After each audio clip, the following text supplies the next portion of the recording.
Tailgate, week 6 is here, baby. Send that lady of the night home. Tell your kids to go ride their bike. Turn that phone on silent because Saturday morning is live here on Pub Sports Radio, baby, and we're ready to help you get paid. College football Saturdays. I said it in week 4. It goes quick. And we're already here. Week 6, tick, tick, tick. We're rolling through. We're making money, man. Good to be here with you guys. Shout out to the chat. Smoky Potts, Truth Teller, Tom Leach, my guy Wine Time. Get him up here in a heartbeat. Gravy Bets, it was good to see you on screen with us last week, my dude. I know we pushed that bet, but you took a plus money shot and we almost got there. We appreciate you. Justin, dropping that stacks off at the top of the chat, man. Shout out to you, Justin. You guys know how this goes. And if you don't, you're going to find it out real quick. I bring several cappers on throughout this show to give you guys their best bets. There's a lot of action to tail if you're looking to tail. There's a lot of analysis to learn if you're just looking to learn. And we try and find the best ways to get paid. Without further ado, I'm going to go ahead and bring up my two guys, my anchors of this show. I'm going to start with my dude right here. He's been killing this season. You see him on Betting with the Bag. You see him on Who Bangin' Sports. You see him with the new background, looking fly as fuck back there. Shout out my guy coming up right here, Wine Time Sports. What up, Wine Time? Yes, sir. What up, my guy Cab? Good to be here with you, man. It feels like Christmas morning, man. This is my biggest day of the year so far, action-wise. So I'm excited to talk some college football with you, man. Dude, I got 5 bets. I've got 2 more that I'm leaning on that I might make by the end of the show. And then I've also got some MLB action. Today, you said it. Christmas is the feeling, a holiday, whatever. It feels amazing. I'm glad to be here with you guys. And we got to get it rolling. So let's get our dude up here. I was worried we wouldn't see him. I thought there might be a little bit too much partying due to the Padres making it to the next round. But he's here. He capped. He's ready to go. Our guy with the drive, Mr. Moose Money Bets. What up, Moose? What up, guys? Yeah, it was very enjoyable. You can tell the voice is a little raspy. It's a little raspy. There was a lot of yelling, but I was able to get onto the dive. There's a lot of shallow end dives out there. If you need anything from there, go ahead and DM me, and I'll try to add you as quickly as I possibly can. But I'm glad to be here with y'all. Beautiful, man. I'm glad you made it. I know the chat's glad you made it here. And I know the next guy who's been kicking off our show pretty much every week. I think you guys have kind of got the routine. This guy comes in. I know he's glad you're here too, but not because he's petty, just because he wants to see if you guys have some back and forth. That being said, I was on the opposite side of guns. I think Wine Time was on the opposite side of guns. I think Moose was on the opposite side of guns. And I think Moose took that trophy home last week. So, you got to give your cake where the cake is due, man. Shout out to our guy Guns for killing it. He's been bringing us the heat every week. He's here again to bring us some more heat. Guns picks. What up, Guns? I told you, pound of flesh games. You cannot ignore pound of flesh games. That was an absolute orchestrated beatdown by Kansas State last week, but we're only as good as our last week. Let's move forward to week 6. I'm so ready to get into a little bit of college football Saturday. Let's go. You know what? I already looked too. I asked Guns his games, guys. I asked him what his games were, and he already told me. So I already know that I'm not on the other side of you today. For the first time, it's the first time I've asked because I didn't bet these games. So what was that first one that you wanted us to look at here, Guns? Yeah, let's go look at let's go down to Charlotte, North Carolina. We're gonna go to ECU versus Charlotte. Let's get into the crumbs a little bit. Let's get into the nitty-gritty, the dirty of the G5s. 3:30 kick on the East Coast. This one's gonna be on. And listen, ECU's 3-2 on the year. After a big win, 30-20 versus UTSA. That was a pound of flesh game, by the way. They're plus 38 net yards for the year, plus 8-point differential, and they're going against the Charlotte team that's 2-3 on the year, coming off a kind of a crazy win. I don't know how they did it, but they won 21-20 versus Rice, losing the yardage battle by minus 159 in that game, and they had a -1 turnover ratio. So I had to dig into this team in Charlotte, and I found out they've only got 2 wins this year. Like I said, Gardner-Webb, yeah, that's in the FCS, and Rice by 1 point. But when you look at the Rice game, Rice had the ball inside the red zone on 3 possessions. Guess how many points they got? 0.0. They turned it over on downs twice, and they missed a field goal, and that was a deciding factor in that game.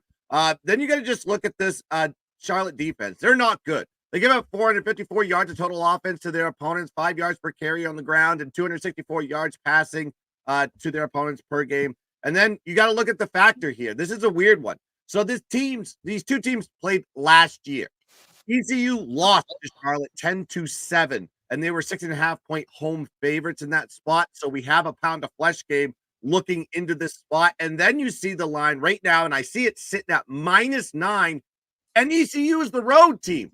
The line's supposed to go the other direction. It is not in this spot, which is telling you this is a huge play for ECU. And then, of course, look at Charlotte, 5-11 ATS as a single dog since 2021, 3-7 ATS as a home dog versus conference opponent. I just think ECU is the better team. The line is telling you that, especially when you look from year 1 to year 2. This is an offense that's kind of growing into the air raid from the Ole Miss offensive coordinator, now the head coach over there at ECU. Actually, the offensive coordinator for ECU coming over from Lane Kiffin's camp. So this air raid starting to click in. Garcia's the quarterback. Jake Garcia, he was the quarterback for Miami. So I think he's starting to grow into the offense. It's getting to develop. You're going to see this offense light it up today, and I love it. ECU -8.5 is the. Did we lose you? I'm here. Oh, well, that was okay. ECU -8.5. Yeah. Did I cut out or something? I don't know. You just like stopped abruptly. I don't know. It threw me No, off. I stopped because I said ECU's the play. I pass it back to you. Beautiful, man. I love it. ECU -8.5 here. Yep. So you got Eastern Carolina and our guy, or our guys, I guess I should say, not guy. Our Oral Sports brothers will like that. Shout out to the ECU alumni guys there. Wine Time and Moose, I want to ask you guys about this game if you guys have anything on it. But before I do, let's hit that stacks. We start off the show with it every day. I wanted to give people a chance to get in here. We're getting close to 100 now. We're at 75. Last week, we almost got up to 250. We hit 245. Pump it up to 250 today, and we'll figure out something special to do for you guys in the chat. Hit the like button. Share the video. I always say it. Send it to your grandma, your drug dealer, your buddy, your enemy. I don't care. Just send it to people in your phone. Help us out. That's how we get people in here. Hit that share button. But without further ado, we got 2 stacks today. I'm going to hit both of those really quick. Stacks play of the day 1. You got Pitt. Team total over 32.5. And then on number 2 here, you've got the Georgia Bulldogs on a bounce back here, -22.5. He said, I like go ahead that and play. play it. Shout out to our guy Stacks. Stacks, stacks, stacks, stacks, stacks, stacks, stacks, stacks, stacks, stacks, stacks.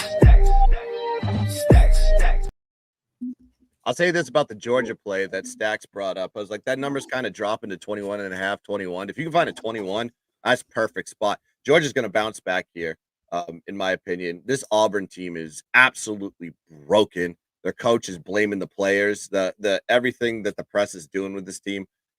Auburn's in a bad spot. Hugh Freeze is in a bad spot. And that Georgia team, they showed up in the second half and really tried to grind that and almost got a victory out of them. And there's no way it's Georgia or pass. You don't take Auburn today. The way that Auburn lost that football game against Oklahoma, and I know we got to keep things flowing, but I got to comment on what you said too. It just shows it's indicative of who Auburn is. And I was on Oklahoma, so I was thankful. But how the fuck do you throw a pick 6 in that situation? Like, just you're slamming the ball down the field in the fourth quarter. You're winning 21-10, or I guess it was the pick 6 was after they scored to make it 21-17. But still, how are you throwing an interception in that situation? It just doesn't make sense. Awful. But we'll keep it rolling. Moose, did you have anything that you looked at in this one, or did this one not make the cat? No, it got into the shallow dive edition. So I agree a lot with what Guns was talking about. And really, I was really high on ECU going into the year. I mean, I did take some futures out on them. Same. But I am not a fan of Jake Garcia. Oh, my God, has he been awful this year? Every time you have one of those big, like, all right, we just need to have a sustained drive here. Interception, fumble. I mean, it's just like, dude, hand the ball off to Rajay Harris. I mean, I get that they're going to like kind of a more air raid style, but if you're talking in terms of talent, who would I rather have in control of the ball in crunch time? I'm gonna want Rajay Harris with the ball over Jake Garcia any day of the week.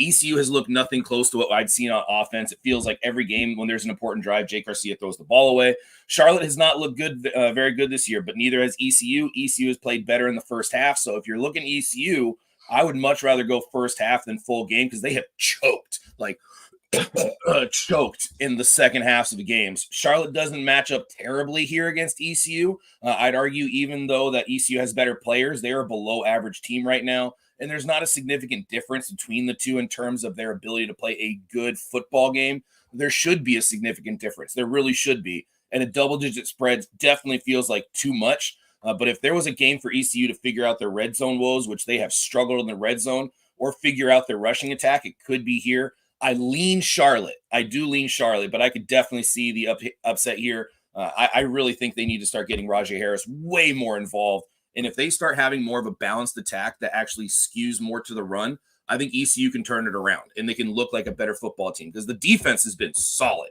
The defense has been very solid, but the offense. Did he say shallow? Huh? Did he say shallow dive? Shallow dive. That was the shallow dive. That was the shallow dive. That was the shallow dive. I always feel like I'm gonna screw this name up. Go ahead, Moose. You're good at names. Say it. Gorjan Goki Ninkowski. Ninkowski. There we go. Hey, shout out to you, man. That's his second $2 dono he's dropped for us. We appreciate you, man. He said Rutgers plus 7.5, Miami money line parlay. And then his first one was Pitt money line. Shout out to you, man. Appreciate you dropping those. While Wine Time touches on this, I'm going to write those down. Just a heads up on Rutgers. Rutgers is missing 3 starters on defense, including their best player on defense. Good nothing for me in this East Carolina-Charlotte game. On that Georgia-Auburn game, though, I'm definitely on Georgia. I didn't get as good of a number, though. I got in early on the week out of 24.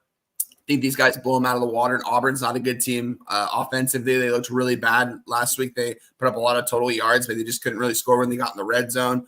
Quarterback's bad. He throws a pick six to pretty much lose the game. I was obviously on Auburn in that spot. So, a little recency bias, I guess you could say too, but I think Georgia coming off that loss, they're going to want to beat these guys by 30 plus at least.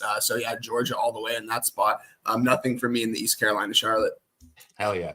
Well, let's keep this thing rolling then, or get this thing rolling. ECU for our guy Guns here. Nothing else official from the rest of us. Guns, where's the next one we're going?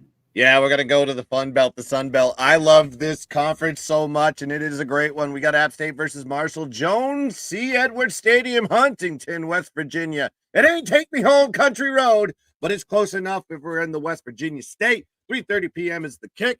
And we got Marshall. It's 2-2 on the year with a +9 net yard average, -1 point differential in the year, but they're going against an App State team that's 2-2 as well. -16 net yard average, -13 point differential. Granted, there was 2 big blowouts with App State in that sample size with Clemson and South Alabama. But you look at App State, they struggle stopping the run. They give up 7.4 yards per carry in their game versus South Alabama and 5.8 yards per carry on average to their opponents. And then you got a Marshall team that loves the ball. They have a great running back in A.J. Turner who averages 12.6 yards per carry this season. And then Marshall runs the ball for 5.4 yards per carry as a unit and 6.7 yards per carry at home this season. And then we got Marshall has struggled stopping the run. There's no doubt about that. But look at the teams that they played. Ohio State, they're ranked 4th in rushing yards per carry in the country. And then you have Virginia Tech, ranked 34th in rushing yards per carry in the country. And App State, if you want to look at what they're good at, is not rushing the ball. They're 84th in the country in rush yards per play, only averaging 3.8. And now you got to look at the revenge factor here, folks. Marshall lost to App State 31-9 last season as 3-point road dogs. Now they're a 3-point favorite the next season at home. And then when you look at this matchup, the home team is the spot. 5-0 straight up, 4-1 ATS when these teams meet. Also, App State 1-5 ATS since 2022 with extra rest over their opponent because they got a free bye week last week. Didn't have to play Liberty. So extra rest for them. Good position to be. Marshall, you have the pound of flesh game, folks. And you have the home advantage and the line correlation. All boxes checked. Give me Marshall -2.5 as the play. Marshall. What was we that? We are Marshall. Yeah, there we go. That's what I was looking for. We are Marshall. I was looking for it. It was in there, but you got it for me. Wine Time. Anything on this one? Man, it's a tough spot right here. I got nothing in this one, but I definitely lead the Marshall side. They put up 14 against Ohio State in Ohio State, held them to under 50 a couple weeks ago, That's saying something against one of the better teams in the nation. They're playing in Huntington, West Virginia. The crowd's going to be rocking for this one. They need this win. They're coming off a big win last week. I think it was against Western Michigan, I believe. I'm definitely leading the Marshall side. I might even get here to the window on this one, but I like Guns breakdown on this as well, but nothing for me as of right now. Hell yeah. Hey, shout out our guy Nunya in the chat, man. It's been a minute since we've had you up here. BT, good to see you rolling in. Troy Torrance in the chat, man. We got to get you up here sometime with us, Troy. I know NFL, but I see you betting that college also. I saw you hit Houston yesterday, if I'm not mistaken. Andrew G, Chase J, Damo, my bad, Jarek, all you guys, man, we appreciate you. There's my dude Dick. Shout out to you. Good to see you in here, man. Everybody, hit the like button, share it. Also, go to Pub Sports Radio if you can on X or social media and reshare that. I just reposted it myself. I'm a little slow sometimes, but we'll keep it rolling. Moose, you got anything here, Marshall, App State? If not, man, honestly, I didn't really look at this game too much, but hearing Guns talk about it, Marshall's the side, 100%. I think I saw somebody drop in App State, but there's a couple of significant factors here for Marshall, and that's that Marshall has been very good at limiting big plays. And guess what? App State has not done much at all this year. Big plays. They rank 126th in the country in points off Eckel, which means points off of their big plays. So they have struggled in the red zone, and they have struggled on 3rd and 4th down, ranking 114th in the country with a 31% success rate. And Marshall has been solid. They've been solid on 3rd and 4th downs with a 36.6% success rate against. I almost said sex rate, but I'm sure they have a good sex rate too over there in Marshall. I don't know. Marshall does not seem like a school that has very it's not like rate. an Arizona State vibe. Might be cousins. That's the sex rate right there. West Virginia. Yeah, it's Arizona State. That's the sex rate right there, or UCSB. Shout out Santa Barbara. But also, when you look at Marshall on offense, they are a sloggy offense. They also struggle on points off of Eckel, but they kind of just slowly move the ball down the field. And App State has really struggled in terms of holding teams out of the end zone. We remember that game against South Alabama not too long ago, and every time they got into the red zone, I mean, it was the gold zone for South Alabama. They were on the prowl. No pun intended. Every time they got into that territory, I usually don't say this, but I might 100% tail Guns on this. Not tailing Guns, but like tail any capper. Oh, go ahead. Guns. It's okay. You can tail me. Hey, you went these boys on a shake last week, Guns. Good for you, man. Well, it came out wrong. I meant to say, like, I don't really tail like at all. Like, I usually, if like I have to do my dive, I have to go on my end and do my work. Because I mean, I did it last week with Wine Time with Vodtech. And thank you, Wine Time. That was a very nice little birthday present. And this week, I'm looking at this stuff, and the more I'm seeing it, man, I think Guns has got the play here. I think that's a really good call. I'm going to write it down in terms of checking it out later. Hey, I got to hit our guy Gravy here. He dropped us. What time's this game at, Guns? What's that? Hey, Gravy, 3:30. 3:30. East Coast. East Coast. Okay. I got to get our guy Gravy Bets the link really quick, but he dropped his Gravy play of the day. Jaden Higgins to score a touchdown, plus 170. That's twice you come in here dropping big plus money, man. That's what I like to see. Let me keep this moving, Gravy, and then I'll get you the link. Let me get the next game up, my dude, and then I'll get it going. Guns, what's the next one you want to look at? All right, now I'm done playing in the crumbs. Let's play some primetime action here. Let's go number 10, Michigan, going on the road to face Washington. Husky Stadium, Seattle, Washington, 7:30 is the kick. Primetime action in Washington. And listen, Washington's 3-2 on the year with a plus 220 net yard average and a plus 13-point differential. They're coming off a loss 21-18 on Friday night primetime at Rutgers. But we got to look at that game here for a second. But first, we got to look at Michigan, 4-1 on the year, plus 4-point differential, but minus 7 net yard average. And then we got to look at Washington. When I said they played Rutgers last week, I think Tony Soprano might have slipped a couple envelopes to the referees in that game because it didn't make any sense. The outcome is misleading. Washington dominated the yardage battle in that one. They were plus 220 net yard average in that game. And then we talk about penalties. Washington had 69 yards worth of penalties versus 31 yards worth of penalties for Rutgers. Then 8 out of their 11 drives ended in Rutgers territory, and they had 2 drives that ended on loss of downs. One of those drives was at the Rutgers 2-yard line, and they missed 3 field goals. Deciding factor in that game. Also, Rutgers only had 4 drives in Washington territory in that game. 3 of those were touchdowns. So their success rate in that game when they got into the Washington territory was 75%, which I mean is pretty alarming when you look at the statistics in the box score. Then you got Washington. This is this was Washington's first road game going into that game. So it was a primetime game. It was kind of this deflating element when you have a Michigan team on deck with a pound of flesh going into the next week. So it's a bad spot for them. But you got to look at Michigan. We've said it once. We've said it twice. We're going to say it every time we cap Michigan. Michigan is a one-dimensional offense. They run the ball. They can't pass the ball. And it's showing week to week since Alex Orji took over the quarterback position. 32 passing yards versus USC. 86 passing yards versus Minnesota. I think Navy and Army pass more than Michigan now. Then you have Washington's defense. Solid all year versus their opponents. They only give up 250 yards of total offense, 3.7 yards per carry, 45.8 pass completion rate given up to opponents, and they have an 8.3% sack rate, so they can get to the quarterback. The offense can beat you in the run game and in the pass game for Washington as well. 5.3 yards per carry on average in the ground game, 74.8% pass completion rate. Shout out Will Rogers, 296 passing yards, and their O-line only gives up a 3.7% pass completion rate. Even with everybody leaving that program, Jed Fish has somehow concocted a good team here in his first year as the coach there. And we got to look at this. Michigan's first road game is in week 6, folks. 5 straight home games Michigan has had at the Big House. This is a bad spot for them because they have to travel to the West Coast for their very first road game. Tough spot here. And then we said the pound of flesh kind of element. I really want to use that term here, but nobody from that team even remembers that loss because they weren't there. All those guys either went to the NFL.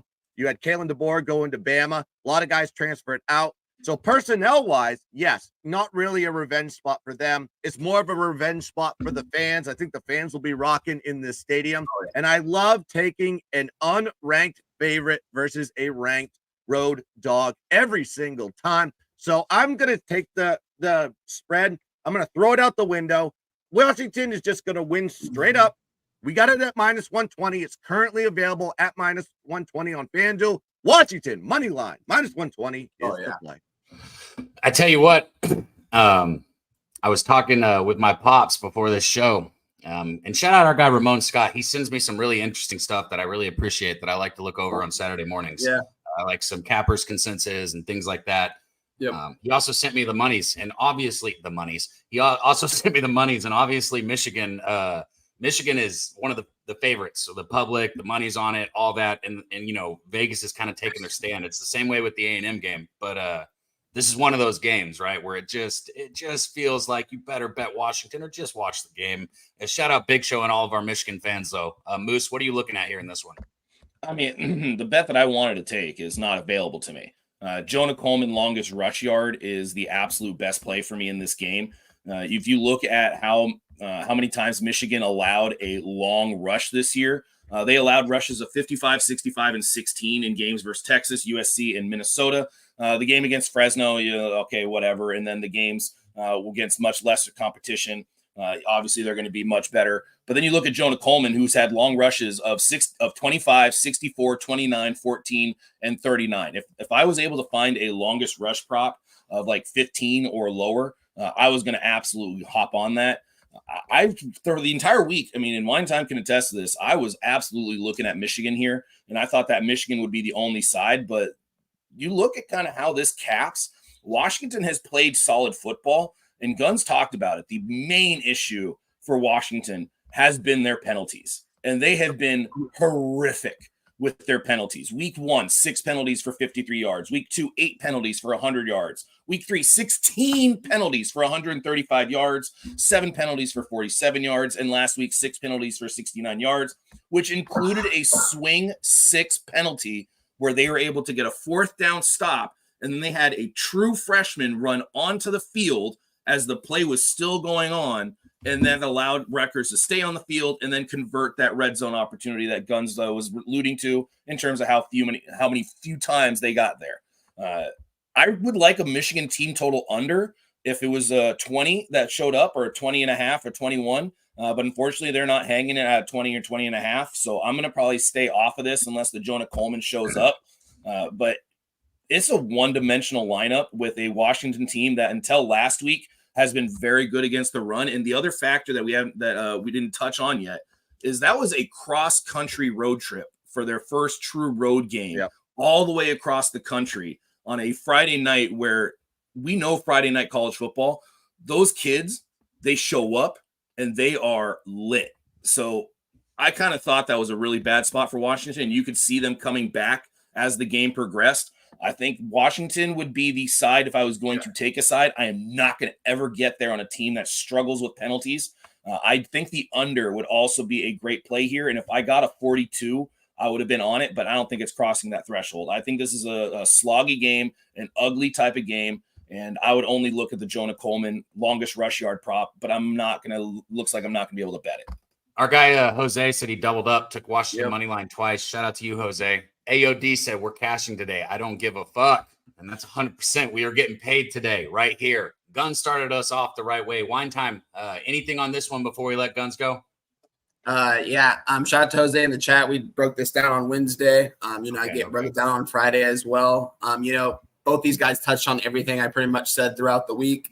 Washington is one of the most penalized teams. We were on Rutgers last week. It's a bad spot for Washington being their first road game. This is Michigan's first road game in week 6. It's crazy to think that. It was Syracuse's first road game yesterday too, and it was week 6. They did get it done, but in this spot, this is a clear-cut Washington spot. I got them on the money line. I got a little bit of a worse number on Monday. I got a minus 135. You can get a better number at minus 120, 125. They're going to win this game outright. This is the worst number 10 offense I've ever seen. This is worse than the Iowa offense last year, debatably. Alex Orji's not a good quarterback. He can't throw. It's one-dimensional. They got those two running backs. Mullins kind of taking over the running back one spot over there over Edwards. Donovan Edwards is supposed to be like a first, second round pick. A lot of people had a lot of high hopes on him going into this year, and he's kind of taking the back seat. But both of them will be involved, and Alex Orji will be involved in the run game as well. I just think Washington, they moved the ball really well against Rutgers. They moved the ball. This team could be 5-0. They should have beaten Washington State. I was on Washington State in that spot, but that was a clear Washington should have won that. They blew that game. They blew the game against Rutgers too, all the flags. I think they're going to get that cleaned up. Jed Fish is a really good coach over there. They're going to get this done here. Money line Washington all day long. 2 units. This is my third 2-unit play this year. I'm 2-0 on 2-unit plays this year. We're going to make it 3-0. Okay. I'm going to go ahead and put a little asterisk by that so I can say that when I recap it. Guns, as always, man, you come in firing. You start the show beautifully. It's the way I like to start my Saturday mornings, man. And I know you got some more action that you're about to go cover also. Can you go ahead and plug where you're going to be and where everybody can find you, man? Yes, sir. I'm going to be at the Guns Picks channel. We got Saturday mornings with Guns Picks, where I break down the top 25 with special guests. Always a mix of good, sharp handicappers that come onto the show and break down all the plays, all the big games. And also, we'll bring up the Cup of Coffee parlay. We'll bring up a lot of other games. If you bring the questions, we'll bring the opinions. Come into the chat. Shout out to everybody in the chat for hanging out with us. Daby, Wine Time, Moose. Let's have ourselves a damn Saturday. Let's cash some tickets. Let's dominate the board. Let's go. Come to the always. Let's keep dancing. Hell yeah. Bang. Let's go, Guns. Shout out to our guy Guns Picks, man. I can't tell you. It's you two and Guns is exactly what when I started putting this together, I was like, that's gonna be money. We're gonna make money for the chat. It's gonna be a good group on screen, and that's what we got going right here. Speaking of the chat, man, we're up over 150 now.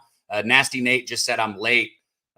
Start over. I don't know if we can necessarily do that, but what I can do for you, Nate, is go ahead and hit a couple of the bets that we've covered. Shout out to our guy Stacks. Stacks came in with the Pitt team total over. He's also got Georgia ATS, and then Guns kicked us up off top.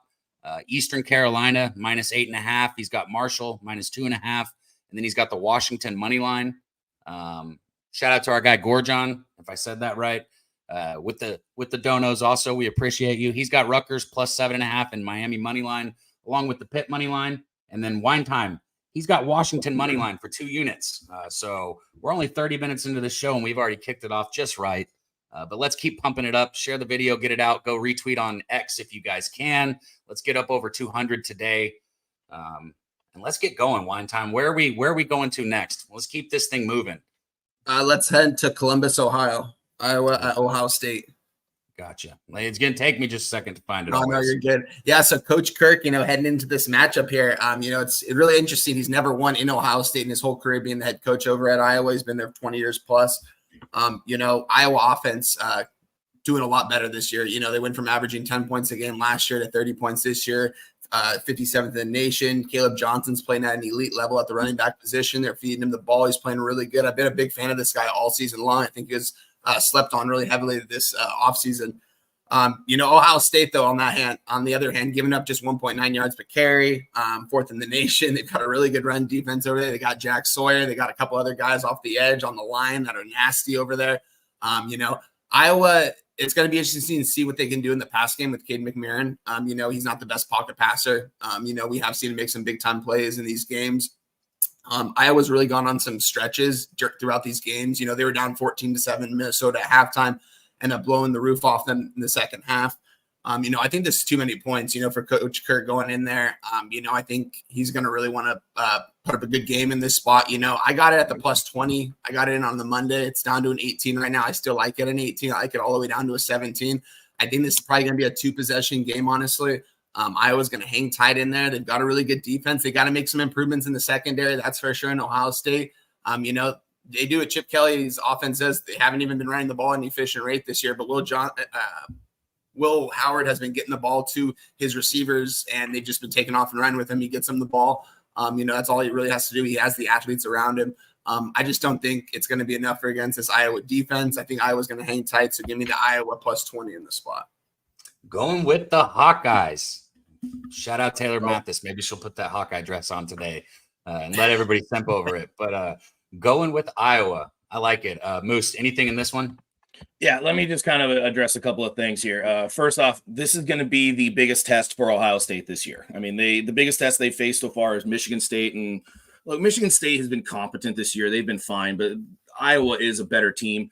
But you know what the really important thing to note is that Iowa has struggled against the vertical passing game, and the only game they really had to face it when they faced Anthony Becht in Iowa State. Iowa State eventually realized, hey, if we just go over the top of this defense, we are able to exploit the back end, because Iowa is absolutely committed to the stopping the run type of defense. And Minnesota last week, Bronson, he did have open receivers. He had quite a few open receivers, and he just flat out missed them. Howard is a significantly better quarterback and will be the best quarterback Iowa has seen. Iowa State was able to move the ball a lot more consistently. Ohio State has been very, very good at creating big plays with a 53.3 echo rate, and has converted a significant amount of their big play drives, ranking 8th in the country in points off of echo.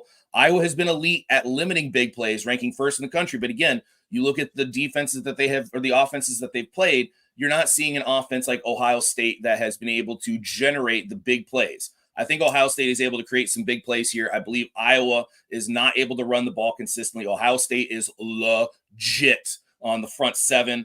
And I'll tell you what, I'll tell you what I told the Tijuana stripper. It's a hard pass here, and I'd rather not pick up multiple STDs. Stopped on 3rd downs, Iowa. Okay, maybe that was bad, but this is this matchup. I don't trust Iowa to keep it close, but I also don't trust Chip Kelly, because fuck Chip Kelly as an offensive coordinator in a game facing legit defense. The number at 20 was very surprising, but now that I completed the dive, I get it. No interest here. It'd be Ohio State and nothing.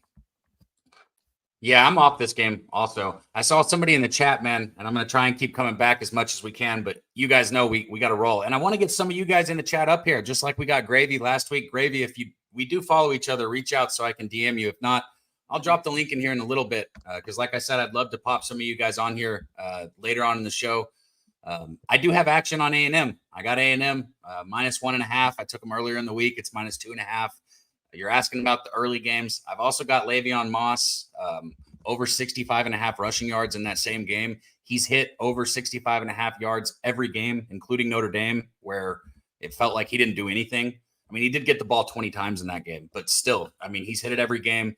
And I don't think Missouri is going to be the game where he doesn't get it. So I got Le'Veon Moss over 65.5 and A&M money line. I'll cover that. We'll break it down later. I just wanted to respond to the member in the chat who asked for early action. So I got you. Wine time. So you got Iowa here. You say you think it's going to be close. 1 or 2 possessions. I could see it, man. I'm not going to bet this game, but I could see it for sure. What's the next one? Where are we going to next? Yeah, let's head over to Minnesota, USC at Minnesota. Minnesota, USC. Lincoln Riley against PJ Fleck, man. Minnesota only run the ball at a 43% rate this year. It's kind of crazy to think that PJ Fleck led offenses only run the ball at that low of a rate. They got to get it going. They've been letting Max Brosmer do what he needs to do in the pass game. They don't ask him to do too much, just to get the ball to his receivers and see what they can do with them. This offense isn't explosive by any means. This is going to be a good game here. This is going to be a tough road environment for USC heading into the Big Ten. I think it's going to be a smash mouth type of football game. Minnesota, they were kind of hanging tight with Michigan last week throughout most of the game.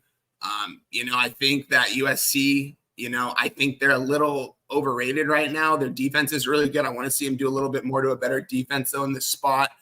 This is going to be their biggest test against a defense. If you ask me, this is going to be a tough road environment in Minnesota. I think this is too many points here. So give me Minnesota. I got it on Monday +10. I think it's on 8.5 right now. I still like the 8.5. I like it all the way down to a 7. This is a game I think Minnesota can get them outright.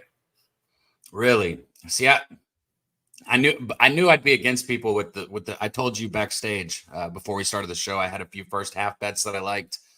This was one of them. I have not bet this one yet, though. But this was one of the first half bets that I liked. I thought about taking USC. I just wanted a 4, and they're only offering a 4.5 at the places I can bet. I'll have to sit with it, especially now that you're saying you think Minnesota might be able to get them outright. I'll have to sit with it. I mean, USC was down 21-10 last week in Wisconsin. They made some big time second half adjustments. They didn't allow Wisconsin to score, and they scored at will that second half.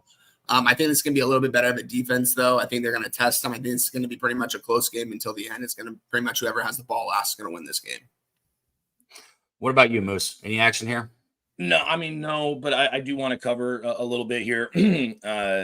First off, USC has been a fairly good offense, but one of the biggest issues they've had has been their pass blocking. But Minnesota really has struggled to generate pressure, which is surprising because they did return a couple of legit pass rushers. But the only 2 games Minnesota graded over a 60 on Pro Fantasy Football was against Rhode Island and Nevada. So the other games, they were awful in pass rush. But again, Iowa, Michigan, some better offensive lines. So are they able to generate a pass rush here? Lincoln Riley is a favorite, is 2-6 ATS, 8-17 in one career in his career as an ATS way favorite. And PJ Fleck is a home dog, 7-7-1. I am not a PJ Fleck fan. I mean, I appreciate what he does to create a culture, but in terms of in-game management, he's awful. So only Minnesota has done really well in defense is early downs, where they rank 5th in the country with a -0.271 early downs EPA. USC has been good on early downs, but I wouldn't be surprised to see USC in 3rd and long plenty. But they have been really good on 3rd and 4th down with a 46.9% success rate. And Minnesota has struggled to prevent 3rd and 4th down conversions, allowing a 40% conversion rate. USC has done really well in creating big plays and converting those points. But Minnesota has also excelled in preventing big plays. And Minnesota has done a solid job in coverage, but they really haven't been tested at all. Max Johnson has been the best quarterback they've seen. Max Johnson has been the best quarterback they've seen. And he was awful, like Kong Godzilla New Empire awful. So Miller Moss would be by far the best passing quarterback they have faced. And I really don't know where I would look at this. Minnesota has only scored 13 touchdowns in their 21 red zone attempts, which ranks them 107th in the country.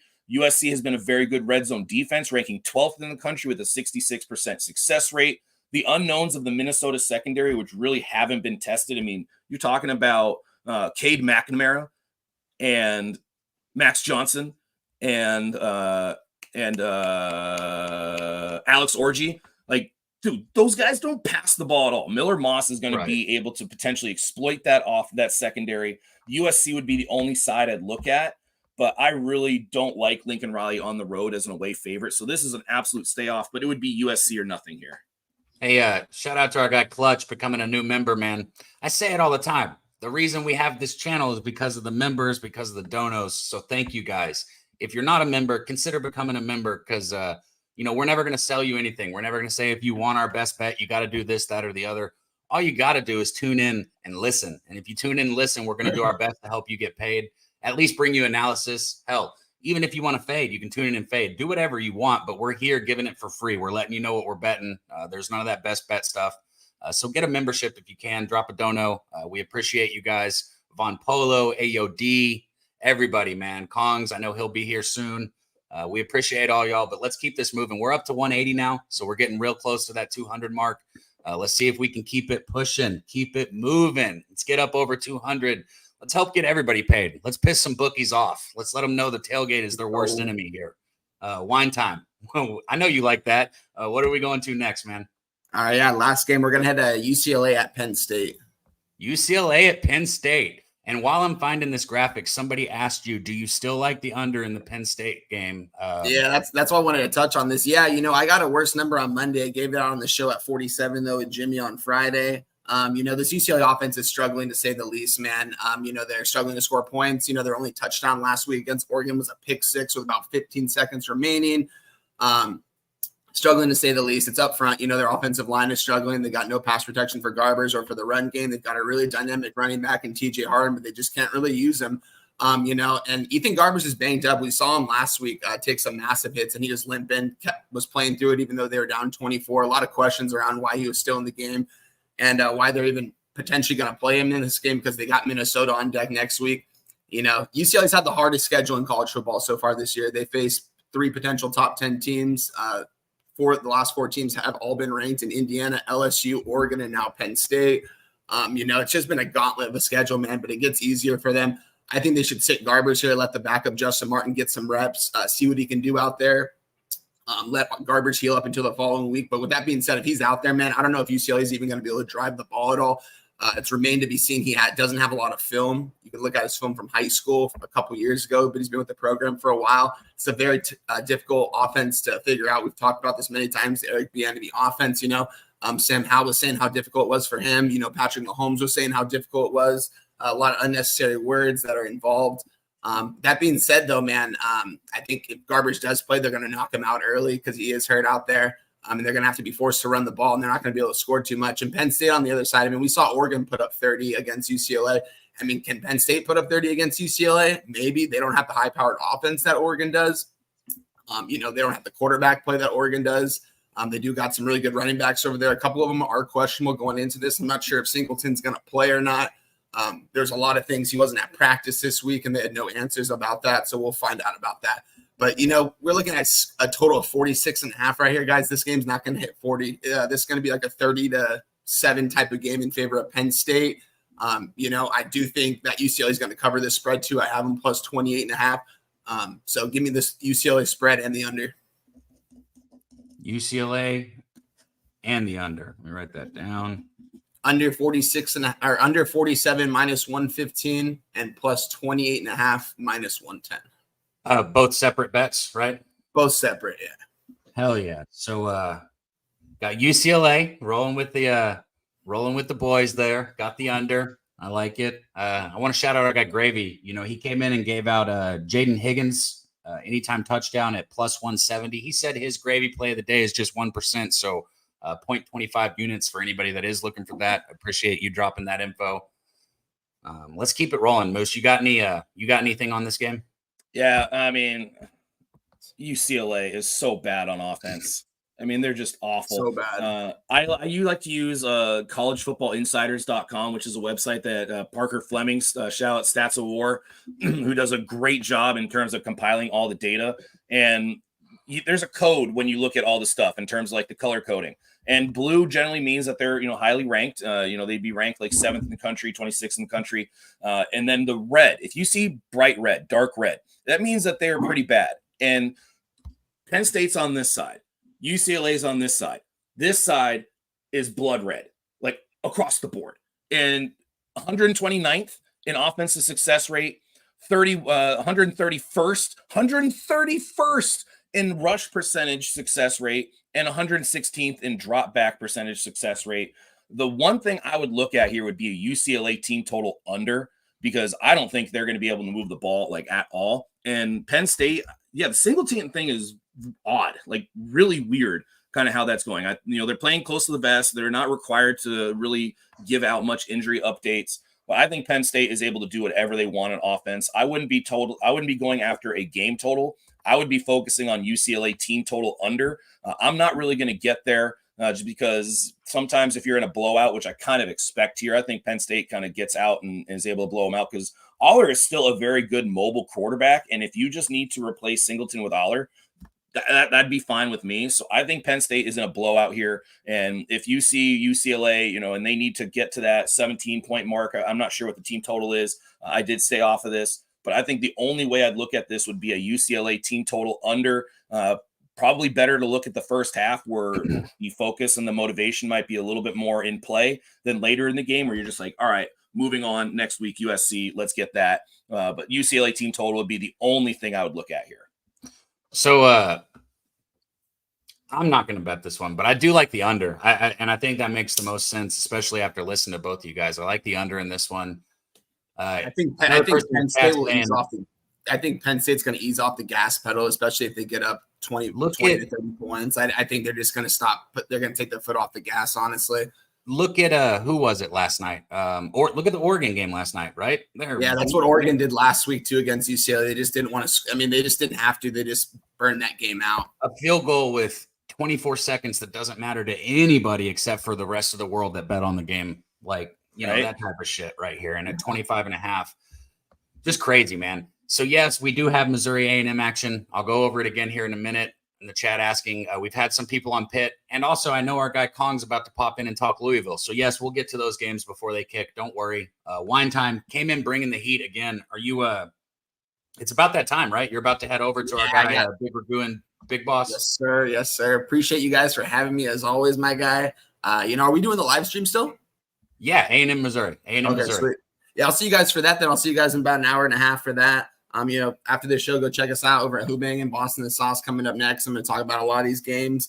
So check us out, man. Always a good time being here with my guy Moose and Daby Cab and Guns. And shout out to Kong's clip backstage. I know he's going to kill it today. So yeah, get that cash, guys. Hell yeah, Wine Time. Much love, my dude. Appreciate you. Hey, there's no excuse not to go over there and check it out. Even I go over there and say what's up to the guys and hit the like button. And I'm the one hosting this damn show, and we finish. And I'm already supposed to have already started the other show, but I still take the time to go over there and do it. If you're a real supporter, make sure and do that. Make sure and go say what's up to Big Boss, Big Ragu. Love listening to those guys cap college football. But we got to keep this thing rolling here. And we already kind of said who's next. Came in absolutely hot as can be, just firing away, bringing straight money to you guys. It's not just in college football. It's in the NFL. It's in the UFC. It's all across the board. But here on Saturdays, we focus on college football, and he brings us the goods. Shout out to our guy, Kong's Clips. What up, Kong? Top of the morning to you, lads. That was perfect. That just made me snort, and I don't. Oh my goodness, you got to snort. I've never snorted in my life, bro. I didn't even know I did that God shit. damn. I was breathing and fucking trying to laugh at the same time. God, I feel bad for anybody who does that every time they laugh. Jesus Christ. Thank you for that, Kongs. Shout out to the chat, though. We got up over 200 people. They're ready to have that clip that you were talking about loaded up, Kongs. Yeah, today we said fuck the clip. I'm coming in with a drum. Okay. Last week was a bad week, so I wore the hat because I said I would. Fuck the hat. Back to the basics. Let's get it, man. Hell yeah, dude. Well, I could say where's the first one we're going to, but I have a graphic right here, and I know that you're on this one. So how about I just take us to this one right here? Number 2, Louisville, hosting SMU at home here as a 6.5-point favorite. Total sitting at 55.5 unless it's moved. What are we looking at this one, man? All right, so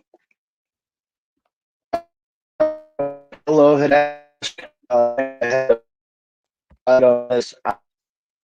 Hey, Kong, we're losing you. I did play Louisville. Okay. See if we can hear you now. Am I good now? Good? I think you're good now. Yeah, hit it.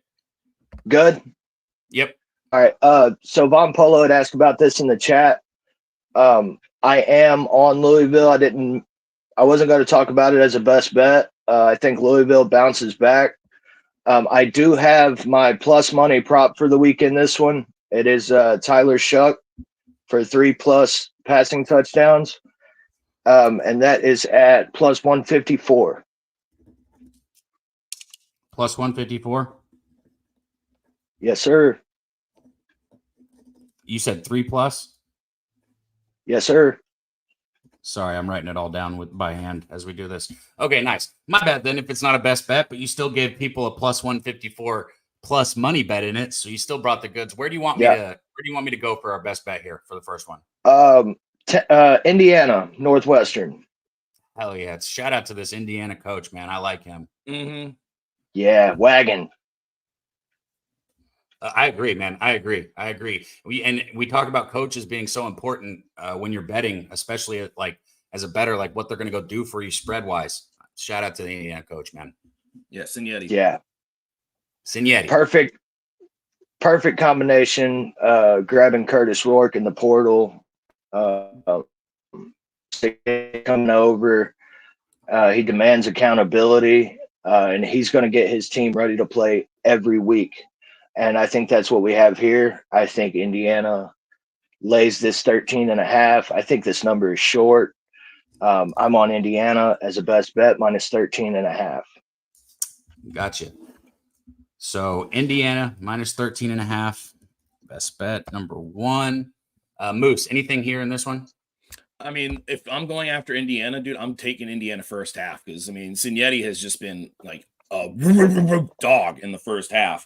And Northwestern, I mean, the rush defense for Indiana has been solid, but when they did face UCLA, their rush defense did look a little exploitable. And I think Cam Thomas is a decent enough running back that he might be able to, find some success here. But it would be Indiana or nothing. I do see a lot of people that are trying to say Indiana might be getting a little bit too overhyped. But look, if you have a really solid coach and you have an offense and a defense that is able to essentially play together, like the defense will create opportunities for the offense, and the offense will at least put the opposing offense back in their further territory. I mean, if you watched last week against Maryland, there were times where Indiana was pushed all the way back to their goal line, moved it out to about the 30 or 40 yard line, and then kicked it back over to Maryland. And I think that that's kind of the way that we're going to see this game go. And Northwestern does not really have the ability to do big plays downfield. They are one of the worst teams in echo rate. They're even worse with points off of echo. So I think Indiana's the side. But if I'm going Indiana, I'm taking first half. But last week was a bit sketchy. First half, it took until the last couple minutes to be able to make that cover. So I'm going to stay off of this one. But I do love Indiana. I love Signetti. Shout out to the Indiana Hoosiers. Hey, I always say I'd rather be lucky and right than feel like I was wrong and lose. Or wait, I'd rather be lucky and right than feel like I was right and wrong. You understand what I'm saying? Like, yeah. I'd rather win the bet and feel lucky than feel like I was on the right side and lose it. Fuck that. I want to win. I don't care how it happens. Shout out to Prime VA 757 out in the chat. He said Indiana minus 13.5 also. So you got some people in the chat rolling with you. Hey, we're up to 230 now in the chat. Let's and go. I tell you guys what, I will do something special for you guys. I'm going to get my guy Jose because he's the producer. So next week, if you guys show up early, everybody that's in the chat at the beginning of the show next week, because of what y'all just did, I will do a horse race at the beginning of the show, and I'll give away some money out of my own pocket. So shout out to you guys. I just need the producer to make it happen because I can't do it. So thank you guys. Keep pumping it up. Like I said, over 230. Let's see if we can get over 250. We get over 250, maybe I'll do an even bigger giveaway next week. So thank you guys. Where are we looking at next, Kong? We're going to Tennessee. Hell yeah. Love talking about these balls. Love talking about these balls. And I'll be honest, I like talking about Arkansas also. These are two teams that I've been involved in different ways all season. Haven't bet this game yet, but I'm excited to see what you got going. What do we got? All right. So we got to Tennessee and Arkansas. I think Tennessee keeps it together. They are way too of a high-powered offense to not cover this number in my book. So I fired some shots here. I'm on Tennessee first quarter, minus 3.5. I gave this out on Jimmy's show earlier in the week. If Tennessee scores a touchdown in the first quarter, we're good. I could see them scoring at least one, if not two touchdowns in the first quarter. Like I said on his show, if we score a touchdown and hold Arkansas to a field goal, we cover the 3.5. So that's one of my better looks in this game is Tennessee first quarter minus 3.5. Also, I'm going to be on Tennessee first half minus 7.5. Like I said there, they can put up two touchdowns in the first quarter. Their defense, they have a really good defense. They can hold Arkansas to, I believe, 10 to 14 points. They haven't given up more than 15 points this season. So I did take Tennessee in the first quarter, the first half -7.5, and the full game -13.5. And I've also started hitting another angle. I hit it last night with Dylan Gabriel. So I've been taking these high-powered offenses quarterbacks' longest completions. So I am on Nico. I'm on Nico Iamaleava's longest pass completion at 41.5. It is -122. But I believe he gets there again this week. Hell yeah. Shout out to our guy Moose. He was on the Hoover longest pass last week. So I know you've been rocking with that one too. So you got Tennessee first quarter -3.5, first half -7.5, full game -13.5, and then Nico longest pass over 41.5 at -122. I'll tell you what, before I hand this to Moose to talk really quick on this one, I think Arkansas's loss against A&M last week, I don't want to say a backbreaker because they have young players, but damn it, they needed that win. They needed that win. They needed the win against Oklahoma State. They just haven't been able to finish these football games. And even though I like Taylon Green, even though I like some of these, receivers, I don't really love Arkansas's defense, but I like a lot of what they got going on offense here. But I think it's going to be hard to find motivation. The season's done, and they know it. The season's done. They got to get rid of Sam Pittman. They got to fire him. It's time to fire him. Let's go ahead and give Petrino another head coaching job. Let's see what he can do. Let him go get a defensive expert and see if he can turn Arkansas around, because right now it's a train wreck. And after losing to A&M, I would only be on Tennessee or pass. Moose, anything in this game? Yeah, I think it's going to be interesting to see how Tennessee plays against Arkansas in this game. I mean, really, you look at kind of their who they've played this year in Chattanooga, North Carolina State, Kent State, and then at Oklahoma. And Oklahoma, I was on Oklahoma, and they didn't look good early. They started looking better later, and now you're facing – I think maybe we can agree that Arkansas is probably the better offense than Oklahoma, given what Oklahoma was missing and how Arkansas has played already this year. But Andrew Anderson has, even though he's not on the injury report, he was in and out of the lineup last week, and that is Taylon Green's that's his main target. Like, that's the guy. If he's going to be throwing the ball, that's usually who he's going to. And Jaquin Jackson looked mortal. Like, he actually didn't look like he was just some super beast that's going to be the guaranteed number one pick. He looked like he was human. So I would look Tennessee here.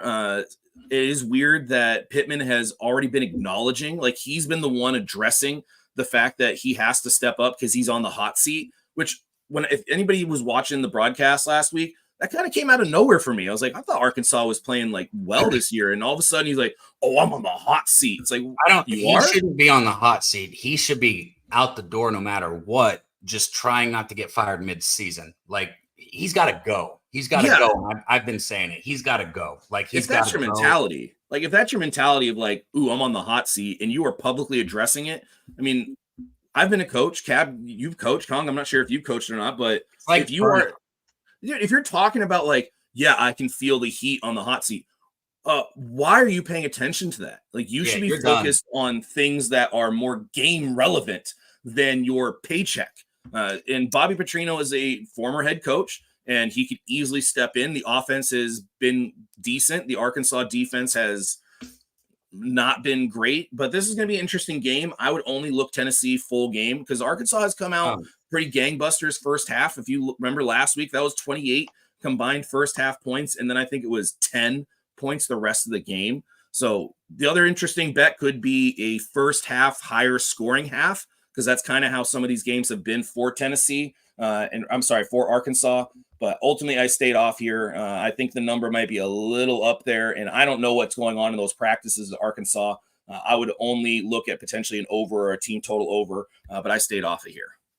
We lost our guy, Kong, obviously, as y'all can see. I'm sure he will pop right back up, and when he does, we'll bring him back up. Moose, we're already an hour into this, guys. We're already an hour into this. Technically, we're supposed to try and wrap it up in 30 minutes. That ain't going to happen. We run right into kickoff. And speaking of running right into kickoff, it looks like Kong is backstage. I was going to hit Missouri A&M real quick because I really want to talk about that. That is our live stream game that we will be live for right after this. But I'll bring Kong back up. And I was just kind of telling you, Moose, we got to get this thing moving. We got to get moving because I think usually we're a little bit more ahead of schedule. So, Kong, you loaded up here on Tennessee. I love it. Where's the next one? We got to get this thing rolling. All right. So, one more in that game. I'm on Brew McCoy over 23.5, longest reception. Next game, we're going to go to Army. I can rapid fire if you need me to, Cab. You can give, up to you, man. Whatever is comfortable. I didn't want to put that pressure on you. I have a few plays left, so I'm going to start moving kind of quick here for you. Cool. To get ahead of schedule. All right, so I'm going to be on Army. Long story short, I'm on Army minus 12.5. I've been on Army. They have a really good defense this year for a service academy. Tulsa's one of the lower level teams in the nation. Asking the Army to cover 2 touchdowns. I believe it's more than doable. They're going to hold the ball most of the game. It's going to be a rock fight. Lower possessions, but I think Army covers at least 2 touchdowns, if not 3. Gotcha. On Army. And they've been a wagon this year, too. Where's the next one? Ohio State. Ohio State. I should be able to find that one quick because we were already there. Shout out to our guy, Big Show. And Ohio State, his favorite football team. I know you wanted to show up and hear that, Big Show. I'm just kidding. He likes Michigan, but everybody was hating on them earlier, Big Show. You missed it. A lot of slander for your Michigan football team there. Where are we looking at here, Kong? Yeah, Big Show. Wrong team favored in that game. I'm on Michigan money line. Ohio State. So I did this last night with Oregon, and I've been doing it in look-ahead spots. I'm just laying the first half number with Ohio State. The first half number is 10.5. Did it with Oregon last night. It's a look-ahead spot for next week for Ohio State. The number last night was 13.5 for Oregon. They come out hot like I thought they would, go up big and try to coast to the victory. I think it's what Ohio State does here today. Ohio State first half minus 10.5. Beautiful. Ohio State first half minus 10.5. Moose, go ahead. Oh, sorry. I'm on Will Howard, longest reception over 42.5, minus 110. 42.5? Yes, sir. Gotcha. Will Howard, longest reception, 42.5. Did you have another one? Another best bet game? Yeah. I have it's not a game, it's a prop. I've got a couple more props here. I'm gonna go with Jalen Milroe. Okay. Longest pass completion over 41.5. It is minus 122. Then I'm gonna hit Xavier Restrepo for the Miami Hurricanes, longest reception over 30.5. That is minus 122. This last prop here, I've been playing it every week. Last week it was at 45.5. The week before that it was at 41.5. Trey Harris for Ole Miss. I'm playing his longest completion. This week it's sitting at 30.5. It come down 15 yards because of the defense of the Cal Bears, but I'm playing it. I've been playing Jackson Dart's longest completion over every week. It's sitting up at 45.5 right now. I'm not going to play it this week. With Trey Harris being the receiver that goes deep, if I can just play Trey Harris over 30.5 instead of playing Jackson Dart to get a 40.5 yard completion, I'm going to play Trey Harris. That makes sense. I get what you just did right there. I like that, man. Beautiful. Yeah. So I can hit him again. We got Indiana 13.5, Tennessee first quarter minus 3.5, first half minus 7.5, full game minus 13.5. You got Nico longest pass over 41.5. You got McCoy longest over 23.5, and that was reception. Trey Harris over 30.5. Milroe longest pass. I didn't write the number on that one. Will 41.5. What was it on Milroe? 41.5. 41.5. Will Howard, 42.5. And then you got Ohio State minus 10.5 and Army minus 12.5, right? Yes, sir. And then Xavier Restrepo, longest completion or longest reception over 30.5. And then we'll move to the 2-unit parlay of the week. Beautiful. Restrepo, reception 30.5. What's the 2-unit parlay? Let's get us paid. 2-unit parlay of the week. So we dropped it last week. We're up 42 units on it this week, 4-1. 2-unit parlay is going to be Army at an alt spread -6.5. Dropped it a little bit to be safe this week. I want to cash this play this week. So this is how we're going to do it. Indiana -13.5. Ohio State alt spread -13.5. And then Tennessee -13.5. It's plus 655. Get a little bit more bang for your buck this week. Just go out there and cash this thing. Beautiful, man. Sorry, I was writing while you were talking. Love it, Kongs. I love how you bring a rapid fire for the people that are, looking to tail. He brings plenty of action for you guys. Kong, we appreciate you. We appreciate what you've been doing here on the channel, man. I will see you soon. Let's get paid today, man. Much love, Kong. Much love, man. Guys been just killing it on the show. Everybody's been killing it. Moose, you've been killing it. Gun's been killing it. Dutch has been coming up and killing it. Kong's been just absolutely delivering the heat. I'm looking pretty good this season. I'm hitting at 60% in college football. I guess 58 after last night's loss, or 59 probably. But I want to keep winning. And this is a game right here. Missouri taking on A&M, going to Kyle Field. The Tigers, first real test of the season. I guess you can consider Boston College a test. I guess you consider Vanderbilt a test. But I don't consider it the same test as going to Kyle Field to play A&M here. And this will be the live stream. We will be live for this game. As soon as this ends here in like 30 or 40 minutes, when we end this stream, jump right on over to the live stream with us. We will be doing this game, live betting it, talking about our action. And my action in this is A&M. I took the Aggies -1.5. This is one of those games. The public is on Missouri. The money is on Missouri. And you can tell Vegas is on the other side because they haven't budged. They went down to 1.5 for a little bit earlier in the week, I think on Tuesday.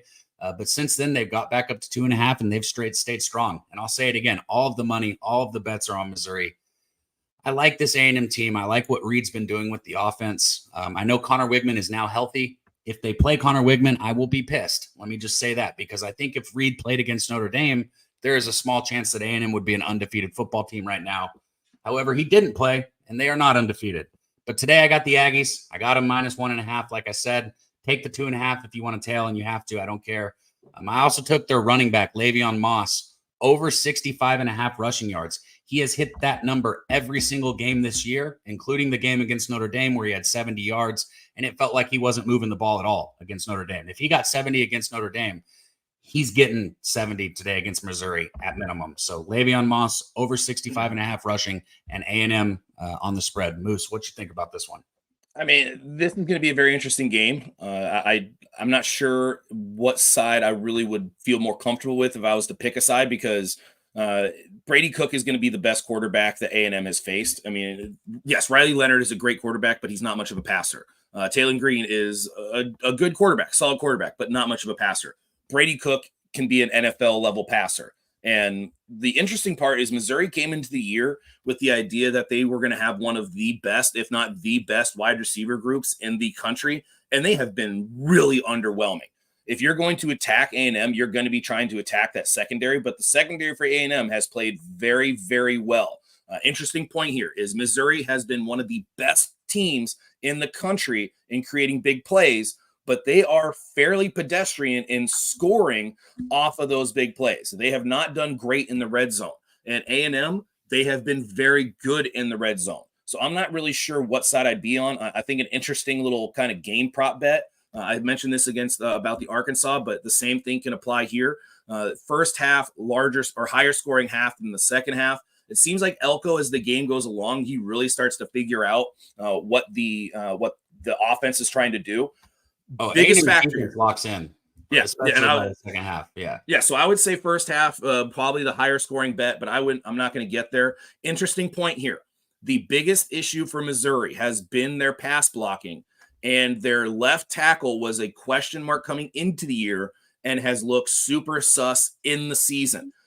A&M, one of the best D-lines in the country. Last week, we saw them start to get after it. Did they figure out enough about, how to kind of get to the quarterback? I kind of think so.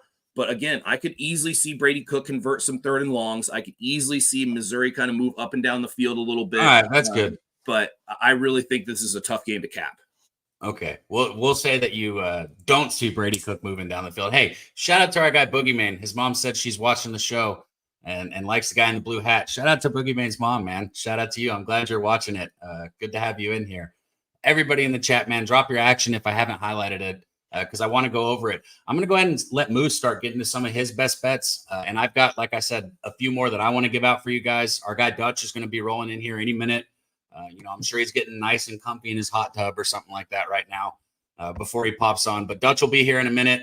And I'm going to drop the link if we have a second at the end of the chat or at the end of the show for you guys in the chat.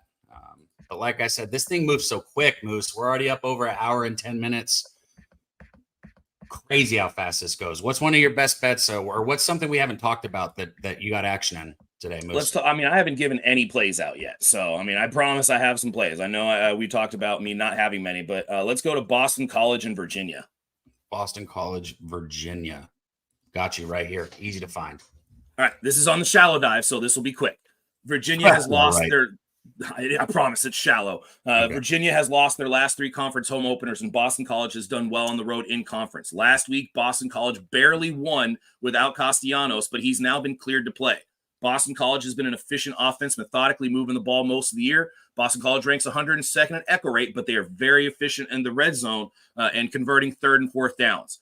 On 3rd and 4th downs, BC ranks 17th in the country, and Virginia has struggled on 3rd and 4th down defensively. BC and Virginia's schedule are comparable, and BC has graded better in their schedule over Virginia. I trust Bill O'Brien way more than Tony Elliott any day of the week. With Castellanos back and the money line moving to BC, with tickets and cash coming in on Virginia money line, I feel good about plus money on the board. Boston College, plus money line, plus 100, 1 unit. All right, taking BC here. And like I was giving them their shout out for being maybe the only tough team that played Missouri. They did play Missouri close, though. They played a good game there. I didn't bet this one, so I'll be rooting for you, Boston College. I'm keeping it moving for real this time. Where are we going next? Let's go to Oklahoma State. I got a prop bet there. Oklahoma State. Oklahoma State, West Virginia. Jose Bouquet in the chat. Mr. Alum from Oklahoma State. Fuck Mike Gundy and fuck this team, but what's up? What do you like? All right. Alan Bowman has been pretty awful in terms of his passing the last couple of weeks. But there is something here that I think is exploitable, and that's the West Virginia secondary, which ranks 123rd in expected pass per attempt per drop back and has not graded above a 56 on PFF, meaning that if you look at their grading and how they cover, they have been awful. Oklahoma State has 2 pass catchers that have been very good this year, Brendan Presley and DeZon Scribner. And Presley has been more of the underneath guy, and Scribner has been more of the deep shot guy. And I'm sorry, Stribling, not Scribner, DeZon Stribling. And I think that Stribling is able to exploit a secondary. And look, if Bowman struggles, I could easily see Gundy making the quarterback move. But Stribling has gone over 100 yards on almost every single game. He's averaged 100 yards a game and is the deep threat. And if you're talking about a team that has struggled in containing big plays, which is what West Virginia has done. They rank 76th in big plays and equal rating defense. I really, really like DeZon Stribling here. I took his receiving yards over 70.5. And if you want to take an alt line and put it 100, I have zero issues with that. I was actually considering it myself, but DeZon Stribling, Oklahoma State wide receiver, receiving yards over 70.5, minus 115 for a half a unit. Half a unit right there. You answered the question for Gravy. Hey, Gravy, my bet on Le'Veon Moss was a full unit, not a half unit, but right here, Moose is a half unit on this one. So shout out to our guy Moose. And Clutch coming through with another $1.99 dono, man. Andy got the membership today. Clutch, we appreciate you. People like you are the reason why we're able to sit up here and do this. So thank you, and thank you to all the members in the chat. But without further ado, we got our guy. It looks like he's getting another pump in. He's not on the stairs this time, Moose. He's just in the weight room. Ready to bring that heavy heat for us today in college football. Shout out to my co-host every Monday, Medicate Monday on the sesh. My dude right here, Dutch Boy Fresh. What up, Dutch? Yeah, man. How we doing, fellas? Dude, good. rolling, man. It's crazy how fast these Saturday mornings get going, man. We're an hour 15 into the show already giving out 55 bets on this show. I love it, man. I love the energy on Saturday mornings. Hell yeah, man. Hell yeah. Try to get here as soon as possible. Got the cardio out before I got in this bitch.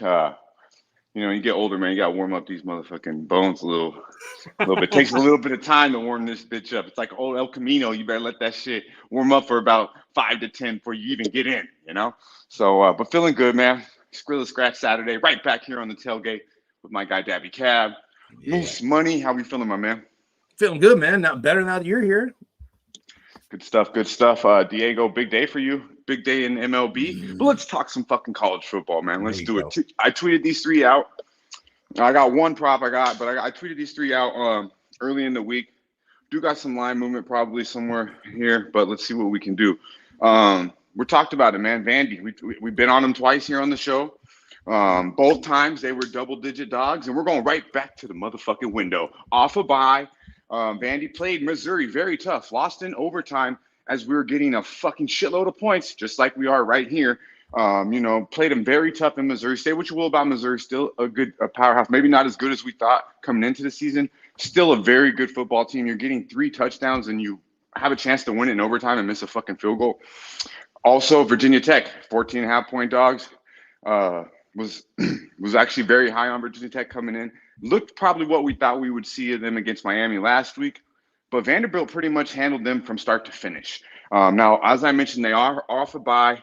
They're double-digit. They've been double-digit dogs twice. They've lost both of those games by a total combined 6 points. Bama, this is what it is, man. I mean, look at Notre Dame. Look what Notre Dame did against the Aggies in A&M.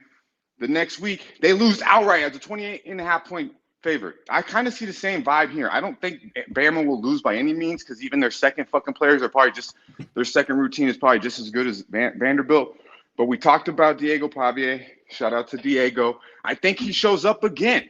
I mean, the only time they faced a running quarterback was against South Florida. This dude Brown had 100 yards, had 90 yards rushing on him. I like Pavia's 44 over rushing yards, but I'm gonna stay away from that because in college football, the sacks take away from the fucking rushing yards, and Bama can sack the fucking quarterback. And Vanderbilt's also, he's been sacked 7 times in 4 games. So I'm gonna stay away from the rushing and go straight to the window with a 23.5 letdown. Big letdown spot for Alabama. We got the 24 on Medicaid Monday, but I believe 23.5 still available. Right now throughout the books. And also Bama has South Carolina on deck. Say what you will, it's the Gamecocks, but they're 3-1. They beat Kentucky. I don't really think Alabama's thinking too much about this game Saturday afternoon. So Vanderbilt to the motherfucking window plus 23.5 is good money. I do like it. I do. And some people in the chat are like, what? Roll Tide. Look, if you're on Bama, maybe go first half. Right? Because maybe they go out, get ahead, and then they pump the brakes later on. Like Dutch said, South Carolina is no small task anymore. They are making waves. And I actually wanted to hit on that South Carolina game later. But we got to keep it rolling, Dutch. Where's the next one you want me to take you to? I know the bets, but what's the next one you want to talk about? Yeah, man. Everybody says, fucking, they kind of like Vandy. And this ain't a shot at you. Just a lot of motherfuckers I talk to. They're just scared to go to the window against Bama. But this is the spot, man. This is the fucking spot. It's not only did they just come off the biggest game of the year, they got South Carolina on deck. Perfect sandwich spot. Vanderbilt's got a quarterback. That'll keep them in the game. Let's go. All right, we're looking at Rutgers and Nebraska. Another frowned upon look that I have here. Rutgers +7. I like this look an awful lot.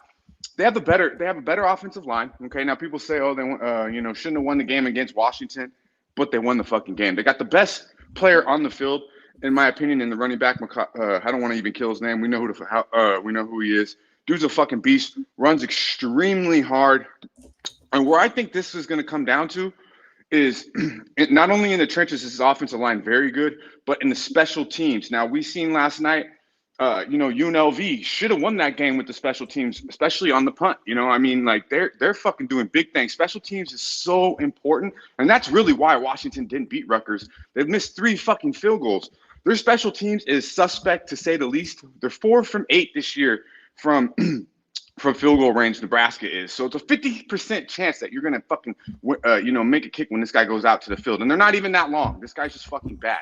Now, Rutgers reminds me somewhat of Illinois, who went to Nebraska and beat him outright, really punked them. Now, the one difference is Illinois is a lot better against the run than Rutgers. Rutgers is giving up 6.5 yards per carry. That's a worry. So they got to stop the run. They are getting a big-time linebacker back. That should help that out. But at the end of the day, you're better in the trenches. You're better on special teams, and you got a better running game. I think, this freshman quarterback, Patrick Mahomes fucking wannabe over here for Nebraska. He's still a true freshman, guys. So things are still like coming to him fast. He's still learning things. Now gets a ratio on defense. I think he'll make plays and make this guy fucking think, what the fuck is going on? At the end of the day, I see it becoming a field goal game. Give me Rutgers probably to win this outright, but I'm getting 7. It's good money, man. Now, I know you're, and I will say, they got a top 15. My bad, Cap. They got a top 15 rushing attack, averaging 238 yards a game. We talked about the stud, and they average 8.5 yards per pass. So Nebraska's going to load this box and expect the quarterback to beat them. Well, they actually average 8.5 yards per pass. So watch out for this Rutgers passing game actually to do some damage today. Hey, against a suspect Nebraska secondary. Now their front seven is elite. They are. Their front seven is very good, but that secondary is a little suspect as well. Go ahead, Kevin. My ball.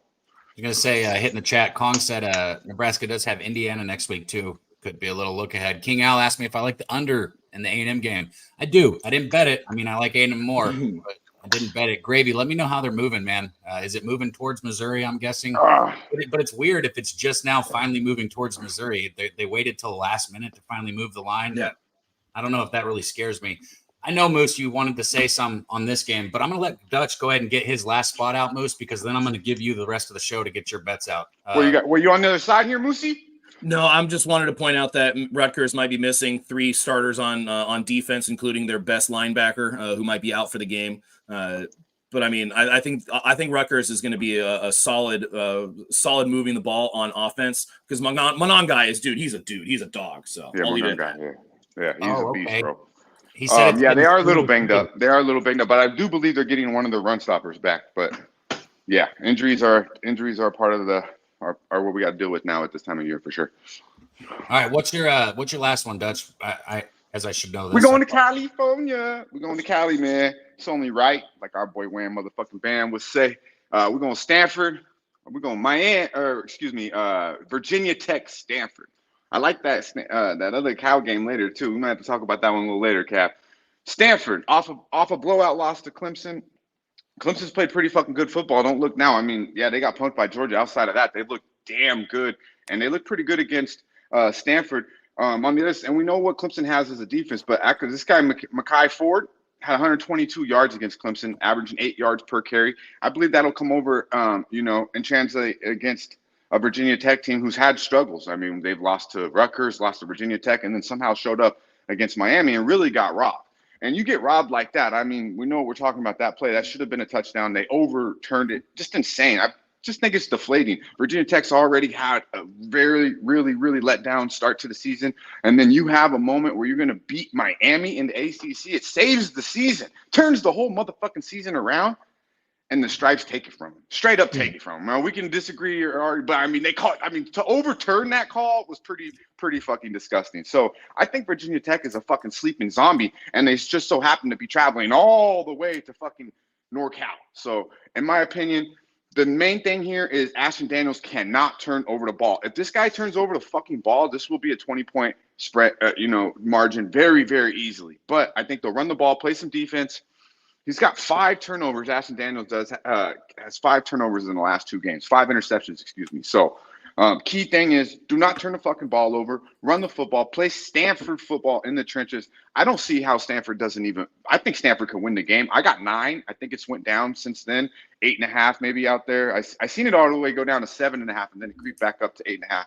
So I really like Stanford here. Let down spot for Virginia Tech. Such a big game in Miami, and to lose that way. And let's be honest, Virginia Tech hasn't looked that great all season anyways. Speaking of big game in Miami, let's hit this last one then, since you kind of brought it up. Let me get my prop out real quick before it goes up. And it's a 9 a.m. tip. It's a 12 a.m. Eastern time. This, honestly, is probably the best look on the board. And I know I said that last week with Riley Leonard. He got 52, had 52 to start the fourth quarter and didn't get another rushing yard, went over 54.5.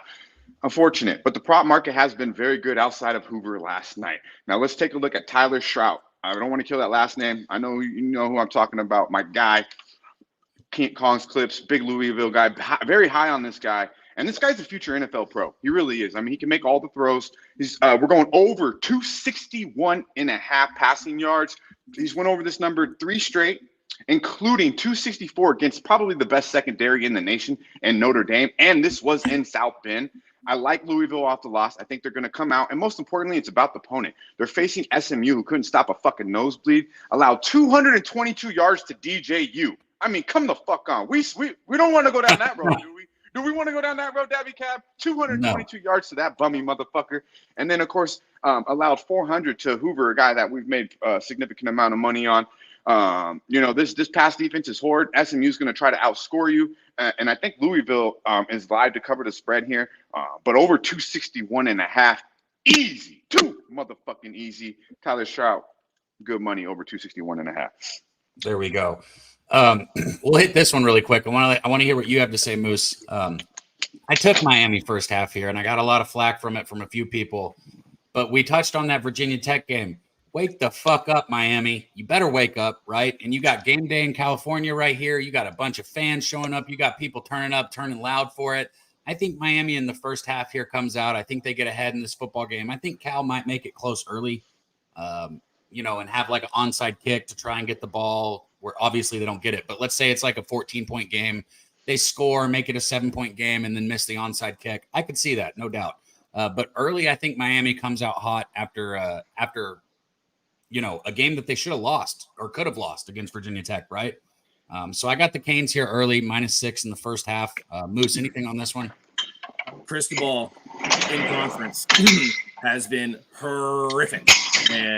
But this is kind of weird because it's like Cal. Is Cal really in conference as we hear Dutch like slamming them weights around them, like them small 15s? So I really don't know what I would expect here. I think this is an absolute letdown spot for Miami after a very physical game that, like Dutch said, they should have lost. They absolutely should have lost that. But look, that offense for Miami, man, Cam Ward is the deal. And you saw their offense can go from any part of the field. I mean, Damien Martinez, or whether you want to go for their tight end. I think it's Guayo, I want to say. I forget off the top of my head. But, I mean, Miami's offense is legit. The defense looked a little sus last week. And Cal is – I mean, Wine Time talked about it earlier. I'm not sure if it was backstage or here. But Cal is 100% primed for this game. They are primed for this game. So, I don't know where to go here, but I would probably lean Miami here. So I like at least the leans Miami.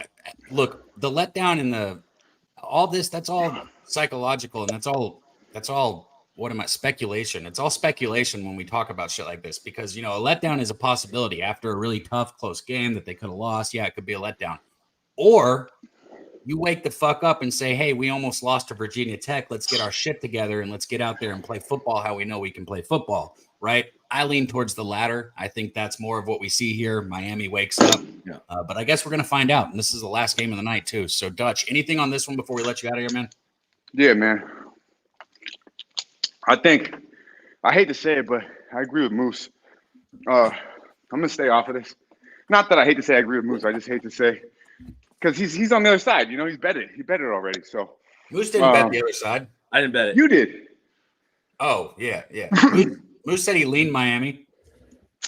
Sounded damn well.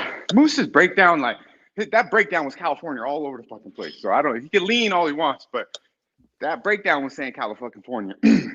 So I like Cal full game here, man. I haven't went to the window yet because you're on that first half. Did you guys see what happened this morning, though, with them breaking through game day? Mm-mm. Did they? Yeah.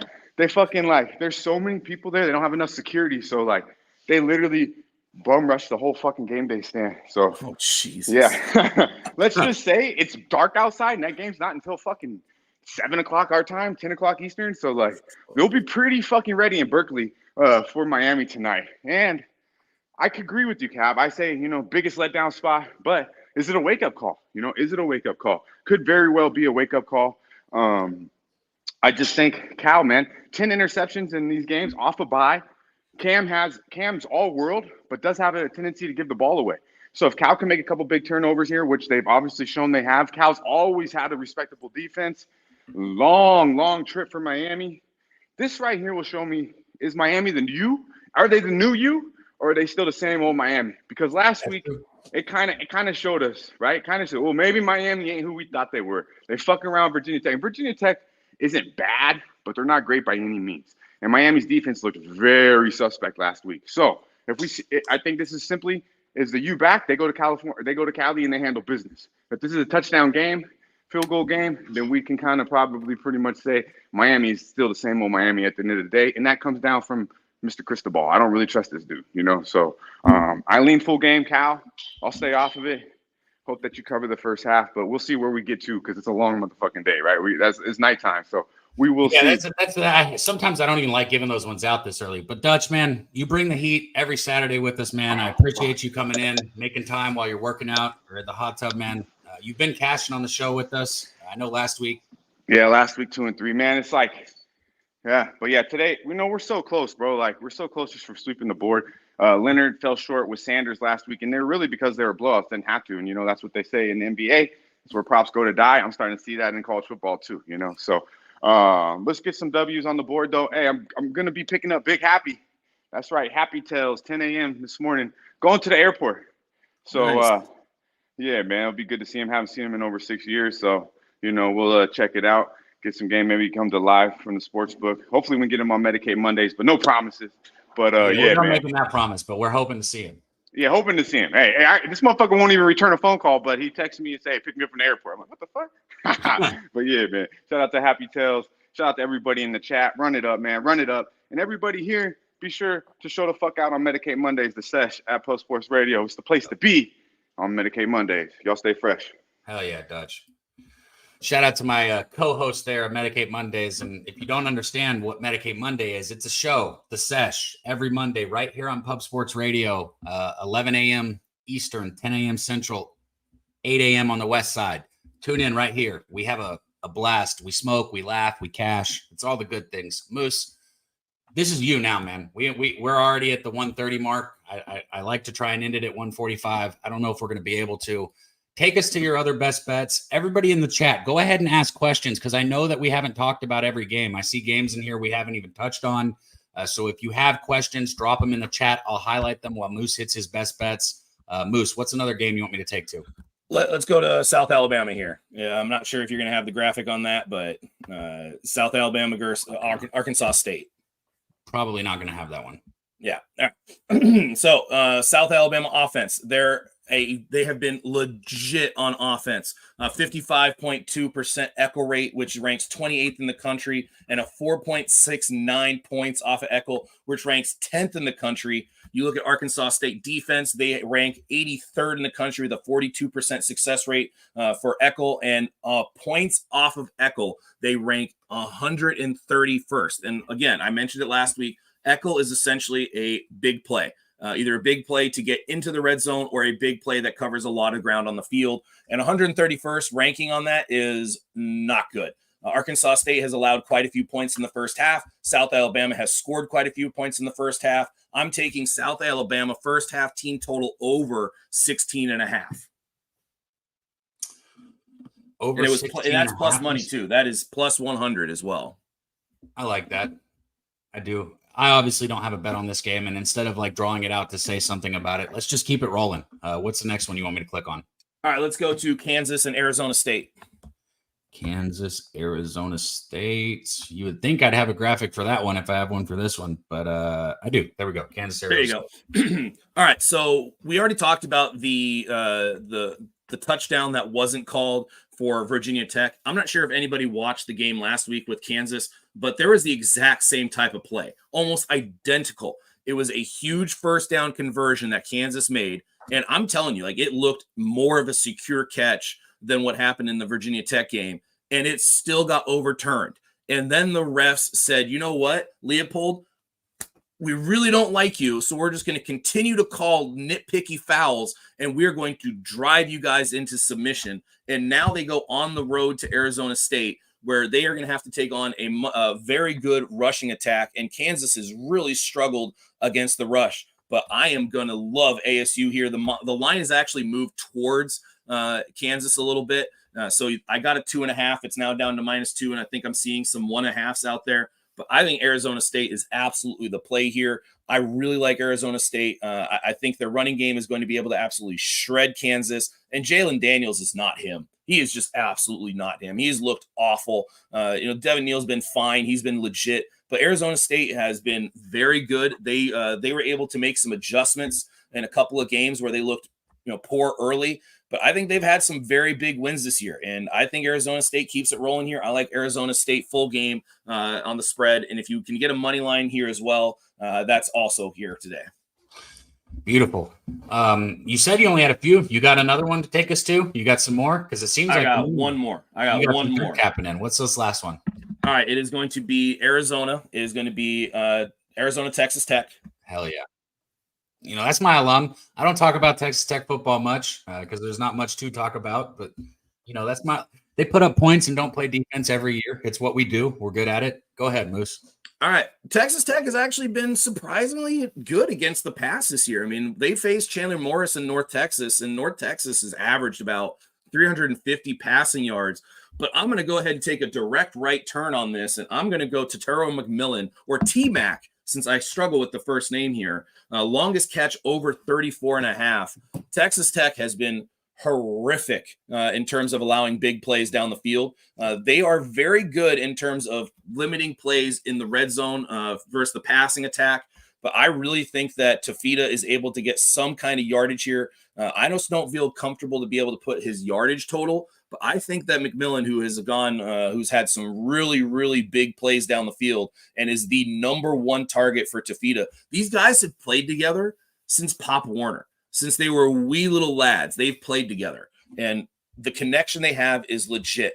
And I think McMillan is going to be able to get some downfield plays. Now, if you want to take his yardage prop as well, go ahead and sprinkle the yardage prop. If you want to throw the touchdown parlay in there as well. But I think the best part of the bet is going to be taking his longest catch. And I got his longest catch at over 34.5 at -115 for a half a unit. Beautiful, dude. I'm going to hit a couple things on this chat because I don't have anything on this. What I said at the beginning is all I have to say about this one. The Realist asked anyone on Pitt. Our guy Kong is on Pitt. Somebody else was on Pitt too.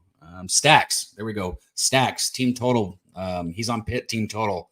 That was Stacks play of the day right there. Shout out to our guy Stacks. And I'm going over some of the rest of you guys in the chat really, really quick because I want to see some of the new. Morgan Spooner said Arizona State money line is my biggest position today. I will be rooting for you, Morgan Spooner. Shout out to you. Rish said Missouri money line will pay some bills for me. I hope not.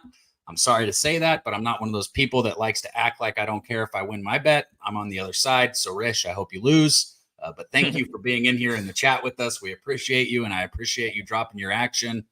Everybody hit that like button if you can. It's time where we're going to ask Moose some questions. Our guy Joe T came in. He dropped us a 3-leg college football parlay. He's got Toledo, he's got Coastal Carolina, and he's got San Jose State. Shout out to my dude Joe T right there. And I must say, before we get to the Moose droppings part, which I still don't know why we don't have a graphic, Moose. Jose, come on, man. I know, right? Tune in to the UFC channel right here, or to the UFC right here on Pub Sports Radio later today. Go to pubsportsradio.com if you want to see all of the bets that I'm just going to pull it up really quick. Shit, I'm going to hurry because I know we don't got a bunch of time, but I'm going to go to pubsportsradio.com because I want everybody to see this. When you show up to the website, it looks like this, right? You got all the videos, you got everything. You scroll down. Whoa, what is this? Check this out. There's Troy's action for the day. There's Jimmy's action for the day. There's Jose's. There's Danny. There's Tone. Shout out to Levels play of the day. There's me. There's Big Show, right? All of our action is right there. Make it nice and easy for you guys if you're looking for bets, looking to tail. That's pubsportsradio.com. And while you're on that website, sign up for the UFC competition. It's free, and we give $100 to the winner every single week. All you got to do is go through and click the fighters that you think are going to win the fight, and it's free. You just click the fucking buttons, and you might win $100. So you might as well do it. pubsportsradio.com. Moose, you hit these best bets. I'm going to have you recap them. I'm going to recap everybody's bets because we got a bunch to recap. But if you guys have any questions, drop them right now in the chat. I haven't seen any yet. I don't think that I missed. And if I did, I'm sorry. Drop it again. But drop your questions right here for our guy Moose. Real quick, I'm going to hit everyone's bets why those are coming in. We got Guns. He is on ECU. I'm just going to say ATS instead of saying the number, guys, because these move, especially right now during the show. We got Guns. He's on ECU ATS. He's on Marshall ATS. He's on the Washington money line. We got Stacks play of the day. He brought us two. He's got Georgia ATS, and he's got the Pitt team total over. Shout out to him. Our guy Gravy Bets dropped Jaden Higgins plus 170, and he does put 0.25, so just a quarter a unit on his bets. Jaden Higgins plus 170.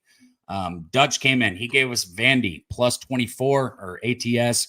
He gave us Rutgers, and he gave us Stanford. So shout out to Dutch, bringing us a 3-pack right there. He also had Shroud over 261.5 passing yards. Wine Time, always kicks our shows off early, starts in the right mood, right mindset. Great college football capper. He is also on Washington money line for 2 units. So Washington getting a lot of love today against Michigan. He's on Iowa ATS. He's on UCLA ATS and the under in the UCLA game. He's also got Minnesota plus the points ATS. Shout out to our guy Gorgon. He dropped us a couple donos to start off the chat. Blessed our action. He's on Rutgers plus 7.5, plus the Miami money line, and he's on the Pitt money line. So there's another person on Pitt. And then here we go. We got the clip from Kongs. Let me go through this. Indiana minus 13.5. Tennessee first quarter minus 3.5. First half minus 7.5. Full game minus 13.5. Then he took Nico longest pass 41.5. He took McCoy over 23.5. Restrepo longest reception over 30.5. He took Trey Harris longest reception over 30.5. He took Milroe longest pass over 41.5. He took Howard longest pass over 42.5. He took Ohio State minus 10.5, and he took Army minus 12.5. Shout out to our guy Kong, came in bringing the absolute fire right there. And I think Moose, let me hit mine really quick, and then if you can cap yours. I got A&M, okay? I took them earlier in the week. I got minus 1.5. I still like minus 2.5, whatever. I got Le'Veon Moss over 65.5 rushing yards in that same game. So if you want to take that and put it with A&M money line, get a little plus money, why not, right? I got Ole Miss. We didn't talk about this one. I took Ole Miss in the first half to bounce back a little bit at minus 4.5. And I took Miami in the first half also at minus 6. So a little bit of first half action there for me. But those are the 4 bets. I've got a 5th bet that I'm leaning on. I will post it later today if I make it, but those are the 4 I like. And here you go, Moose. 1 more for you and 1 more for the chat. I got the Padres team total over 3.5, minus 105. Let's fucking go San Diego. Let's make some MLB playoff money. Also today, Moose, can you recap your bets? Yeah, all right. Before I get into the recap, let me just get a couple of points out there. Pitt, UNC, I know there's a lot of love on the over, but these are 2 defenses that at times have looked competent. So just kind of take that with a little grain of salt. I mean, no, they did not look competent against James Madison, and Pitt has looked awful at times, but just a little grain of salt on that. And Washington, I know there was a lot of love on Washington, but they rank 127th in penalties. They are shooting themselves in the foot week in and week out. So I know there was a lot of love. So let me just kind of throw a little cold water on that just a bit. But I do think Jonah Coleman longest rush yards, if you have it and it's available, that is something I would love to bet, but I do not have available to me. I am on Boston College money line plus 100 for 1 unit. First half, South Alabama team total over 16.5 plus 100 for 1 unit. I'm on Arizona State minus 2.5. I paid a little bit of juice on that. You can get a much better number now. I got Dazon Stribling receiving yards for Oklahoma State over 70.5 at minus 115 for half a unit. And I got Territorial McMillan, T-Mac, longest catch over 34.5 for minus 115 for a half a unit. Beautiful. Like I said, we have a clip every Saturday for you guys here on the tailgate. I don't see a ton of questions coming in, Moose. I might be missing them. I did see what's the parlay. I just had it highlighted for everybody. The 2-unit parlay for Kongs, Tennessee ATS, Indiana ATS, and then Army ATS and Ohio ATS. That's plus 655. Shout out to our guy Kongs. He's 4-1 on those 2-unit parlays. Shout out to my dude Swig Bets, killing it. He's the reason why you guys can go to pubsportsradio.com and see those bets. Man, Moose, we still got basically 200 people in here rocking with us, and we're We're 15 minutes till kickoff. I cannot thank you guys in the chat enough. We don't have a show without you. We don't have a channel without you. So thank you for tuning in. Thank you for showing love. Thank you to the members. And if you don't know what a member is, go to the YouTube description of the show. You hit the join button, and you can become a part of the family here at Pub Sports Radio. Give back. We do special things for our members, whether it's special shows or things like that. But we don't ask for anything for our best bets. We just tell you what we're betting. We try and help you get paid. So if you enjoy the content, give back a little bit. Moose, every time I say this at the end, and I mean it wholeheartedly, I love capping with you, whether it's baseball, whether it's college football. Ever since I started doing this, you've been my go-to guy. Thank you for being up here with me, especially after a long week. I know you got that raspy voice with those Padres. But thank you, man. You got any last words for the chat before we wrap this up and move over to the live stream? As always, if you want access to my Moose Dive, I know it's more of a shallow end edition this week, but the Moose Dive it did get updated. We did cover every single one of the games where I went to the deep end. I do have some shallow ends on the other side of it, but if you want access to that, go ahead and DM me on Twitter. Or if you want to put your email in the chat, go ahead and do that. But I mean, as always, it's always a pleasure, Cab, to be able to talk some college football with you. It's a great way to start the Saturday, and it's an even better way to get into with the chat and hearing all your guys' plays. I mean, I just love college football, and hopefully at the end of the day here, I got a lot of things to celebrate, but the most important thing I want to celebrate today. Let's fucking go, San Diego.